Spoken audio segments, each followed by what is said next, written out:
Hello YouTube, DW Outdoors coming to you, and today we've got an informative video, and we are going to be talking about the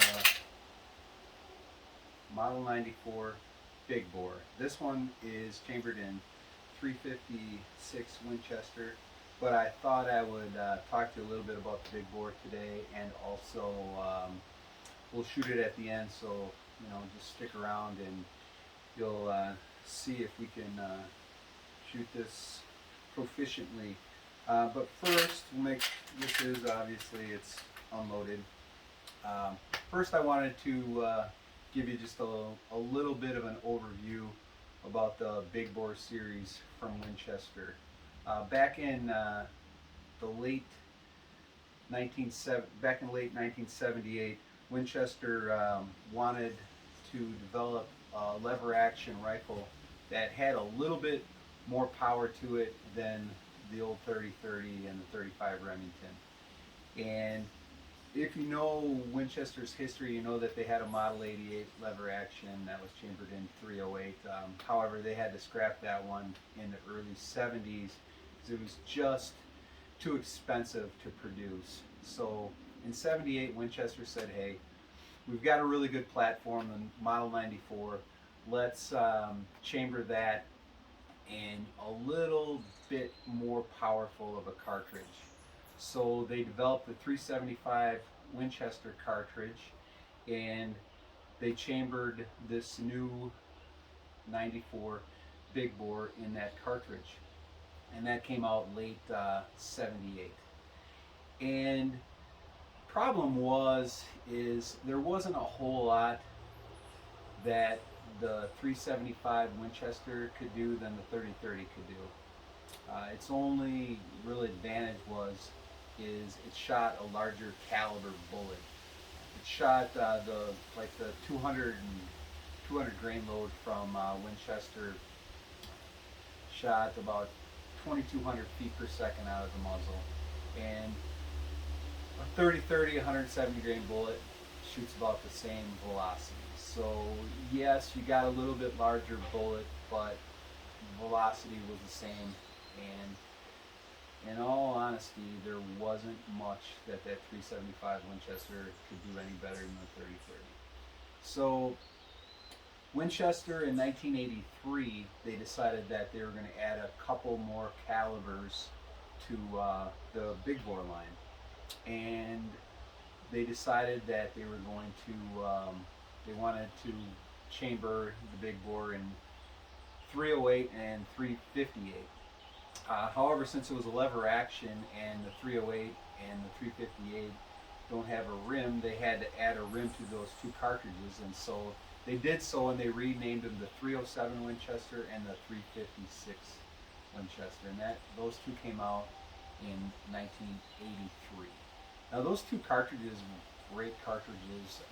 They afforded the hunter with some nice velocity and energy gains, and they were great hunting rounds.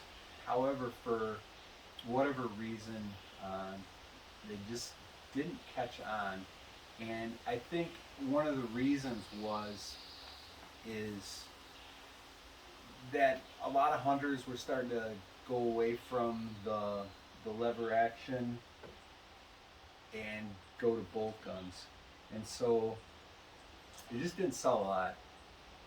And the Big Bore kind of muddled through, and by the late 90s it was all over with. There was no more Big Bores, and that's a shame because they're really well put together rifles, and you get one in like a 307 or a 356 and you really got a really nice rifle. This one is in excellent condition. You can see it has kind of the Monte Carlo type stock. This was a 1983 year only. Then they just went back to like the straight stock, but really nice guns. And the 356 cartridge, like I said, it did afford the hunter with some improved ballistics.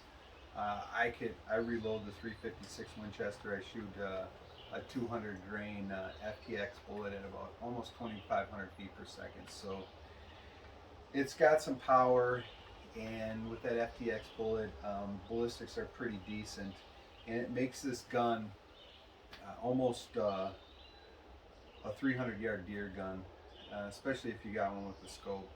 You can reach out, and it also you can shoot larger game with it too, like moose and elk, almost up to 200 yards. So it's really really a nice rifle caliber combination. Unfortunately, like I said, they didn't make a ton of the 356 Winchesters in this rifle. You'll probably find more of the 307s, and you'll definitely find a lot more of the 375s.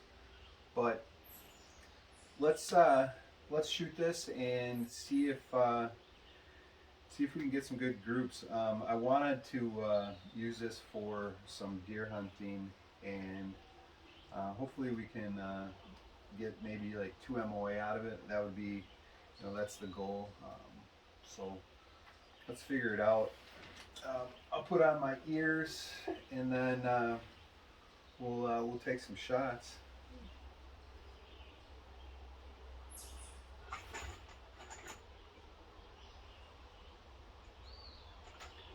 I'll take 3 shots at the target downrange,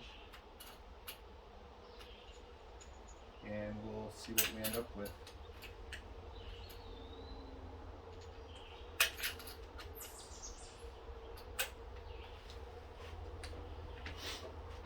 All right, ears all set.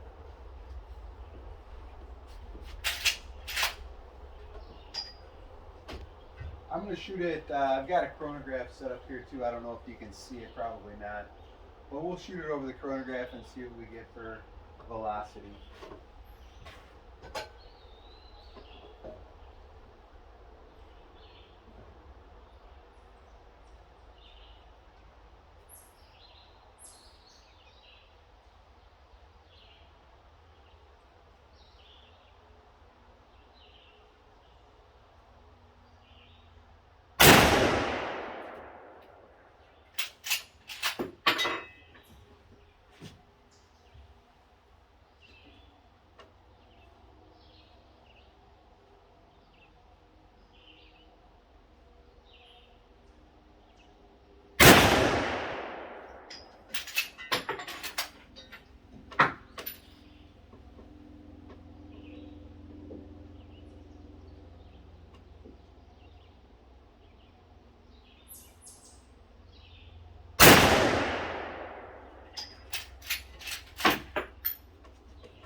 Okay, we'll just take a quick peek through the scope, see what we got. Actually, it shot really well. It looks like we have 2 shots that are touching, and then one that's about 1.5 inches away. So, I guess mission accomplished with this nice rifle. It'll be a decent deer gun. So I appreciate you watching, and you guys have a great day.